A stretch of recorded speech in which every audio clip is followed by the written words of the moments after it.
Monsieur le Président de la République, si j'ai décidé de m'adresser directement à vous, c'est parce que, prenant prétexte d'une utilisation nullement avérée par les forces gouvernementales syriennes d'armes chimiques, le président américain Donald Trump a décidé immédiatement d'attaquer la Syrie. Cette situation est d'autant plus désolante que vous-même semblez vouloir associer notre pays à cette nouvelle aventure guerrière avant même toute enquête indépendante, sans considération du droit international, de nos intérêts nationaux, de la vie de nos soldats et de la vocation historique de la France. Pourtant, tout comme l'agression contre l'Irak que la France sous la présidence de Jacques Chirac avait condamnée avec brio à l'ONU par la voix de son ministre des Affaires étrangères, notre pays est appelé à être lui-même, à faire entendre sa voix pour la justice et pour la paix du monde. À cette époque-là déjà, en 2003, souvenez-vous, Monsieur le Président, certains voulaient déjà nous faire croire à de prétendues armes de destruction massive. Nous savons aujourd'hui que cette injustifiable politique de la canonnière, digne de siècles révolus, était fondée sur un mensonge d'État. Un mensonge mis en scène dans les médias et jusque sur les bancs du Conseil de sécurité. Cette intervention que la France n'a pas pu empêcher a entraîné le chaos dans tout le Moyen-Orient et y a encouragé et armé l'islamisme.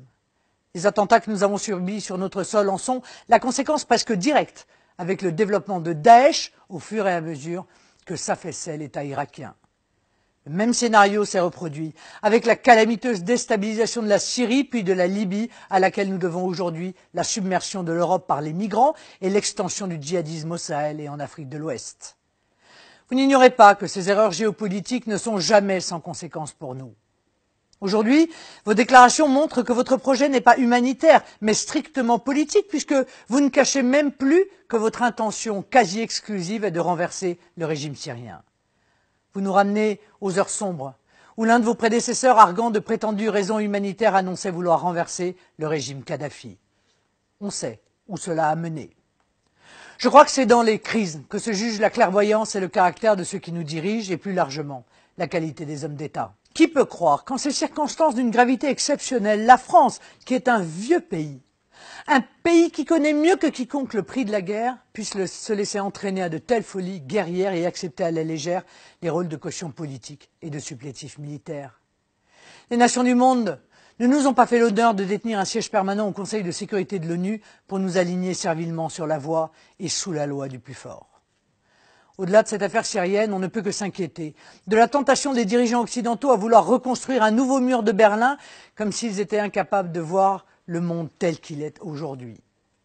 Depuis 1989, le monde a changé.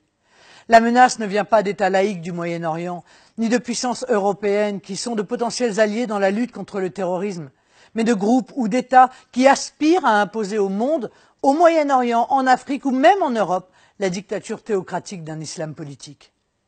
Ce combat qui est le nôtre n'oppose pas les nations occidentales aux musulmans, mais le totalitarisme islamiste aux pays libres, qu'ils soient musulmans ou non. C'est unique que le monde libre viendra à bout de cette idéologie criminelle et de ses projets hégémoniques. Tous nos efforts doivent porter à éradiquer Daesh et les groupes djihadistes, même lorsqu'ils usurpent le qualificatif de combattants de la liberté pour étendre l'idéologie islamiste. Nous sommes les héritiers d'une nation qui ne peut être elle-même, pour reprendre la phrase du général de Gaulle, que dans la grandeur.